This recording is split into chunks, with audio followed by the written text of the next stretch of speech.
Marilyn Monroe, de son vrai nom Norma James Mortenson. Née en 1926, Marilyn a grandi dans des foyers d'accueil, abandonnés par une mère instable. C'est dans cette solitude qu'elle se forge un rêve, échapper à sa réalité et devenir une star.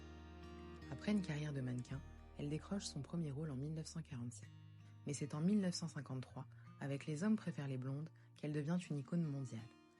Mais ce que beaucoup ignorent, c'est que sous sa coiffure platine et son sourire incandescent, Marilyn cachait un esprit brillant et une grande fragilité. Elle se rebellait contre l'image qu'Hollywood lui imposait. Au-delà de ses rôles de blonde stupide, elle rêvait de jouer des rôles plus sérieux, comme dans Bus Stop ou Le Milliardaire.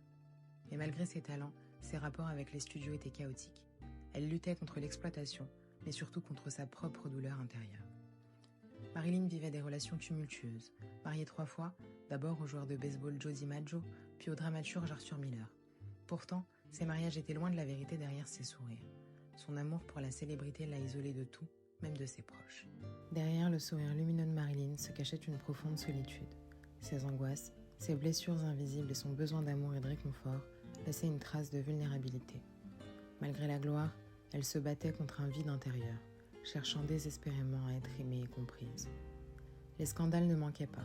Ses liaisons avec les Kennedy, John et Robert, alimentaient des rumeurs qui ne cessèrent jamais. Le 5 août 1962, à seulement 36 ans, Marilyn Monroe disparaît dans des circonstances énigmatiques, laissant derrière elle l'un des plus grands mystères du XXe siècle. Officiellement, une overdose, mais certains croient encore à un complot, un meurtre déguisé en suicide en raison de ce qu'elle savait. Marilyn Monroe, une femme fragile, une star incomprise. La vérité sur sa fin tragique demeure enfouie, mais une chose est sûre, elle restera à jamais l'incarnation du rêve hollywoodien, mais aussi celle d'une tragédie mystérieuse qui marquera l'histoire. Voilà, au moins on dormira moins con.